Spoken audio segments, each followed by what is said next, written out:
I am Araceli, a wealth advisor, real estate investor in the United States and Canada, and creator of Wealthy Women in Real Estate.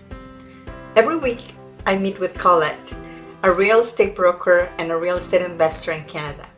We come together to talk about all things real estate investing and how to increase your wealth. Join us. Welcome, everyone. This is Araceli, transition wealth advisor and real estate investor in the US and Canada. Please remember to subscribe to the channel so we can give you more information about real estate investing. And if you're interested in going to the States and getting a house there for you to get started, just let me know. Okay, Colette, can you introduce yourself and let us know what we're talking about today? Of course. Hi, everybody. Oh, I'm going to move my screen because you see all my messy office stuff that you don't really need to. Anyway, my name is Colette Rabba. I am a residential real estate broker in the GTA in Canada, Ontario. GTA is Greater Toronto Area. As you know, or maybe you don't know, Araceli and I love to do the show because we get to talk about real estate and we get to share information. And hopefully one day, if you are ready to buy or sell real estate, either in the Greater Toronto Area or where Araceli likes to buy in the US and invest, please, we are always here. We are ready for you to call us and ask us your great questions, and keep them coming, please, because otherwise we wouldn't have a show. That's right. And yeah, and today we have a very interesting, so I think it's interesting, obviously. We Yes, always think real estate, anything is interesting, but we do want to share with you a couple pointers that if you are new to buying, so we are talking about you buyers out there that are ready to buy either an investment, residential investment property, or even if it's just for yourself to live in. Yeah. There are some things that you may not know about that should go into an agreement of purchase and sale. That's what it's called. But really, from the purchasing standpoint of buyers, there may be a few things that you might not know, and you are absolutely allowed to put that into an agreement. So we have a couple things, maybe about 5 things that you may or may not have thought about. And do you want to take the first one? Yeah, so this clause is basically you can add them to the purchase agreement. So they may not be needed, but just this is information for you so you know that you can add them if it is necessary. So first of all, is the closing date that works for you, okay? And don't worry about the other person or anything like that. Just you have to work with your own personal situation. You may have a certain paycheck that comes in on certain date. You want it monthly, you want it bi-weekly. Make sure that you choose the right date for you so it works on your own schedule. Do you have anything to add there, Colette? Yeah, also just to add to that is when you start paying a mortgage, so some people don't like to pay it on the first of the month, let's say, or some people like to pay it on the end of the month, so, or in the mid-month. So don't worry about that too much. Your mortgage agent or your bank and lender will talk to you about when you actually start paying that monthly or that biweekly payment. So when it comes to closing date, really, like that, you make it an anniversary, make it something that you can remember the date, because honestly, moving forward, you think like, oh my gosh, how long have I been in here? How long have I had this house for? And it's kind of nice to celebrate those anniversaries too. So try and close, especially in the market that we're in currently, any offer, if you put in a certain date, of course you want to be a little flexible with the seller, but really do it for yourself first, and then you can negotiate when the date actually is for closing.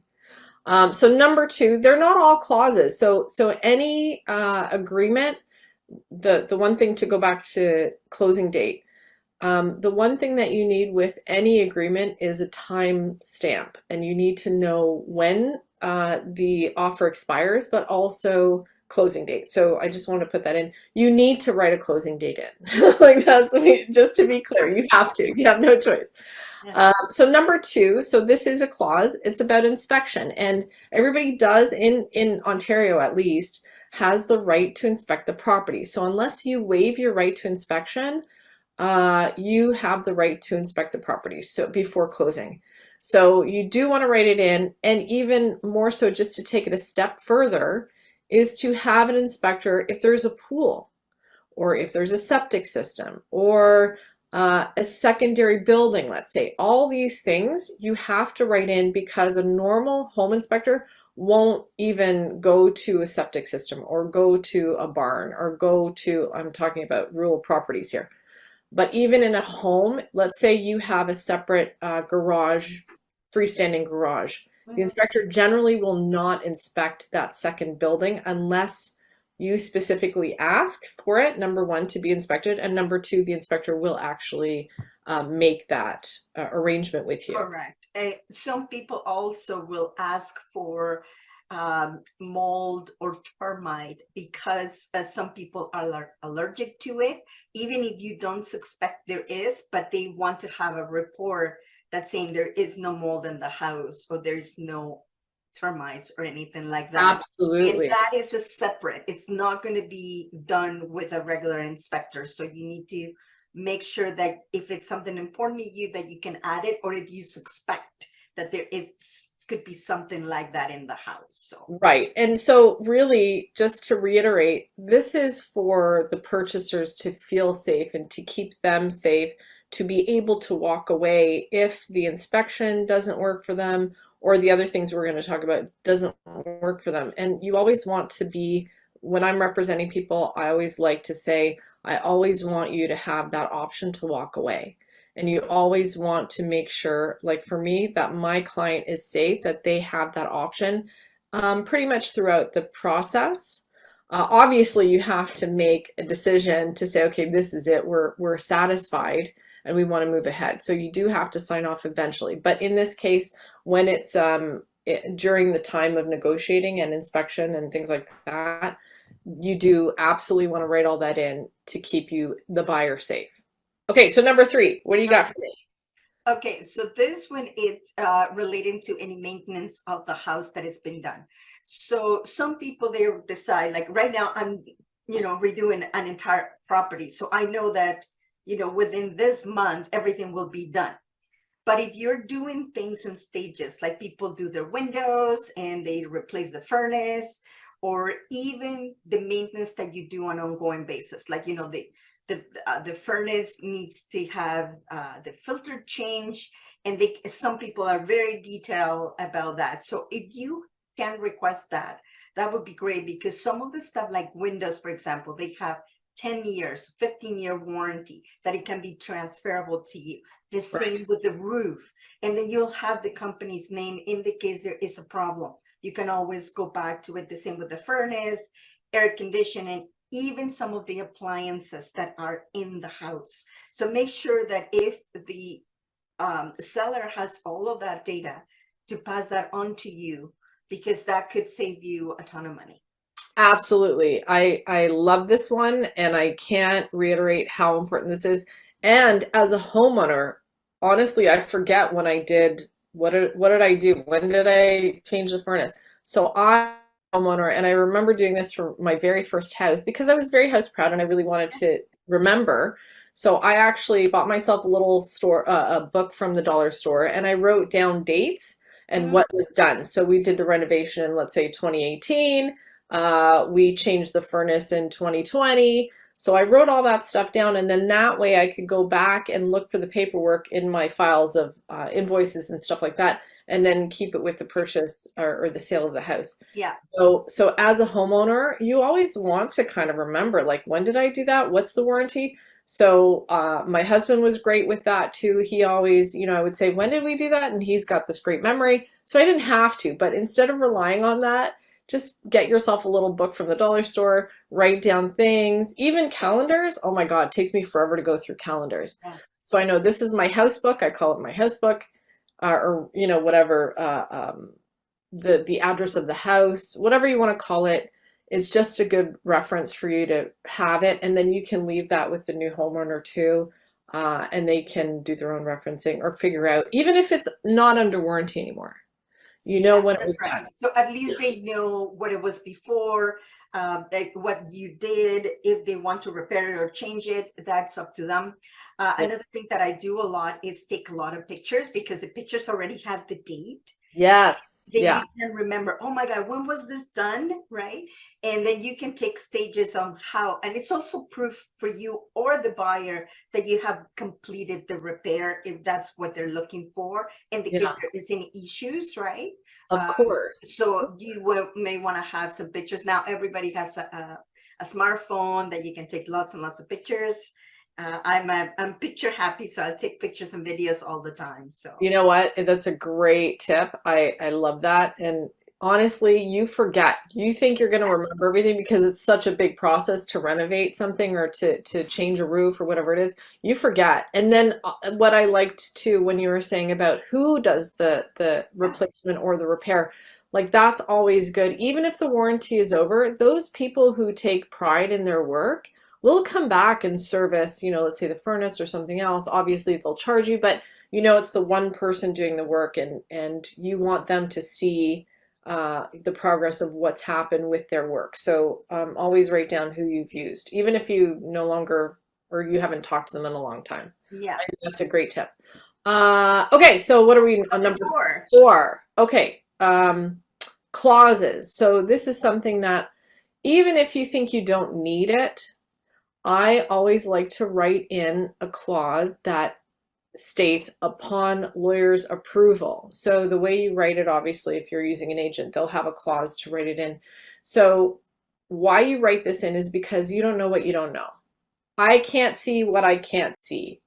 When it comes to things on title, if there's a lien, if there, especially with a condo, that there's something called a special assessment, Yeah. a lawyer needs to go through the stuff that they go through, the research they do on the property address, to see what has been done in the past. If you don't know there was a renovation, or let's say somebody claims that they did an addition with a permit, Yeah. and the permit is not on the city, the lawyer will find that. So you really want to know what you're buying and the problems that possibly could come with that, so you're aware. And then you can make an educated decision on whether or not you want to accept those things that were, or maybe, let's say in the case that there wasn't a permit pulled for an addition, you could then possibly ask for a reduction in the price because of it. So things like that, it's well worth it. The lawyer has to go through with his due diligence, his or her due diligence anyway. Might as well put it in as a clause, and then you can also walk away if there is something that you don't like what they find. That's right. Also, the one thing that you want to look at is also the right of way, that sometimes it is not Absolutely. written. Yeah, an encroachment or Encroachments as right well. away. Yeah, absolutely. All these things that I don't see on so real estate agents can see certain things on title, but we also are not privy to certain things too. So that's why lawyer can actually look at title a little bit more in depth. They might even be able to see if there was a survey done on the property. I can't see that. So things like that. There are more details that, yeah, absolutely, get a lawyer to write all that in. Yeah. Yeah, because if there is anything there that you may have not thought about it, like the right of way, it's a really big one, right? Yeah. That you may say, oh well, I don't like this, or this is not going to work for me. Then you can always go back and I said, I'm not going to close. But it's just to protect you and just to find something that you don't expect. Right. And let me give you an example of that. Like when right away or encroachment. So generally speaking, it shouldn't be a problem because we all kind of have something with our properties. Either the city is able to walk on the property because they need to service, let's say, a telephone pole or something. Yeah. But why that's important to you, the end home buyer, is because let's say you want to put a pool in the backyard, and that's specifically why you're buying the house. But if there's an encroachment that the city has access to your backyard, they'll never allow it. So things like that, you don't know what you don't know. So it's almost like, okay, how do I ask these questions? Um, and something will be brought forward from the lawyer to say, okay, this is, are you interested in this? Is this something that will make you not want to buy the property? Let's say the property is on an angle and you are sort of too close to the neighbor. So if you're planning on building or you're going to expand the property, the house, you might not be able to. So all these things make a difference when you actually purchase and the purchase price.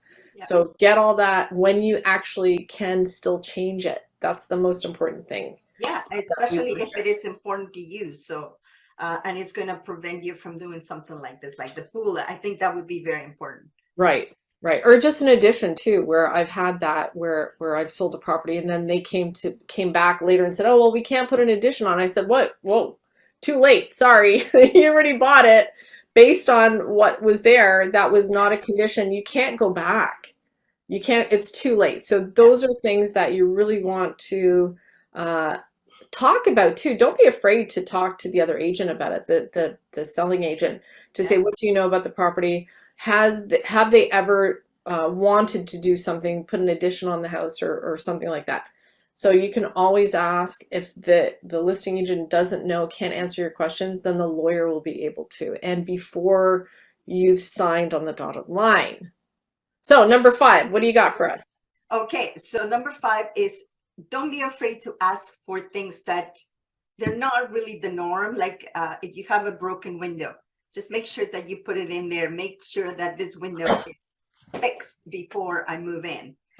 There's other things as well. You know, you can also look at there might be some water in the basement that you may want that removed. There is many things, even some of the fixtures. Also make sure that you know if there's anything particular that you want that is going to stay in the house. Absolutely. Yeah. So yeah, that's kind of broad to say, you know, can I keep the cat that's living on the yeah, okay, you know, it has to take it with a grain of salt.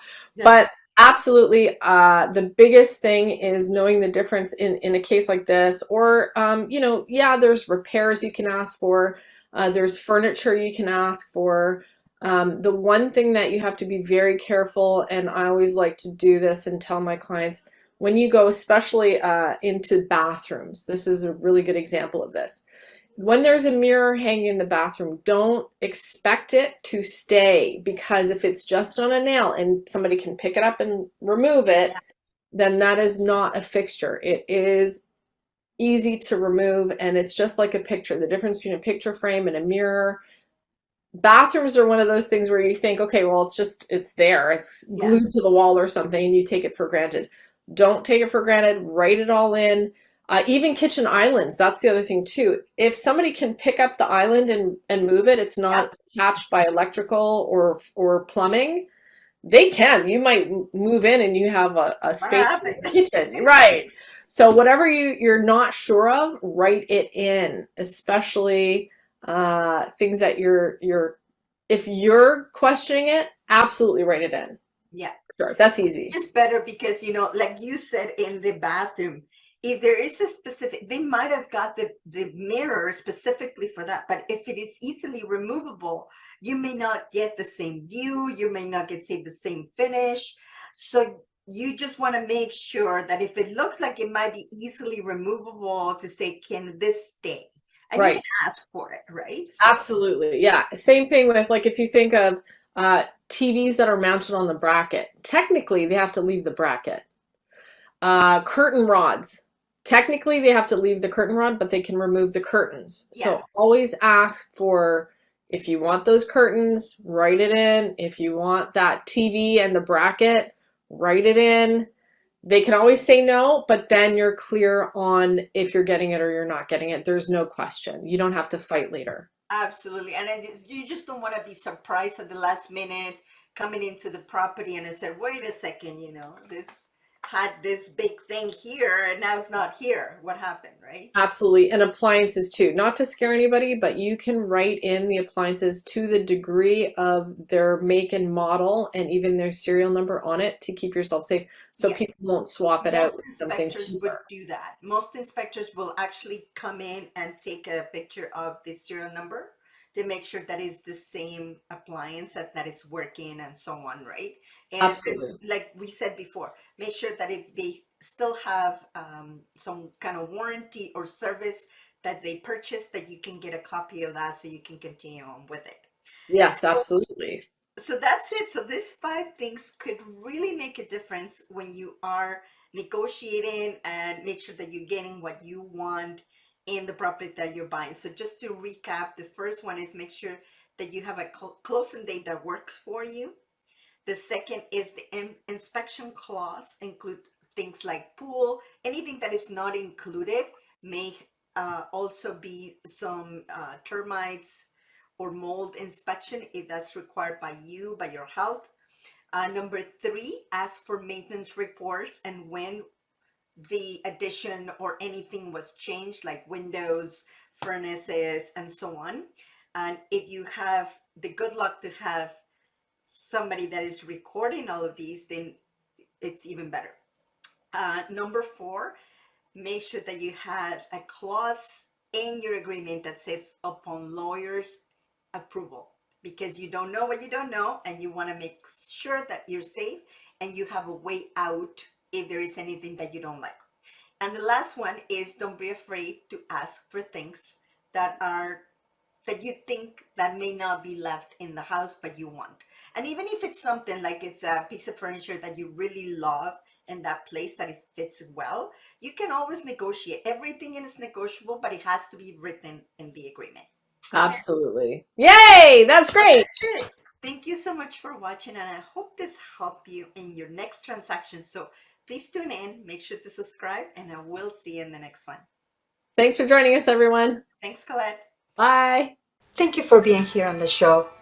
Please remember to subscribe and hit the notification bell to get notified when there are more shows available. And if you would like to have more information on how to start investing in real estate, please visit my website at www.aracelihernandez.com. Thank you.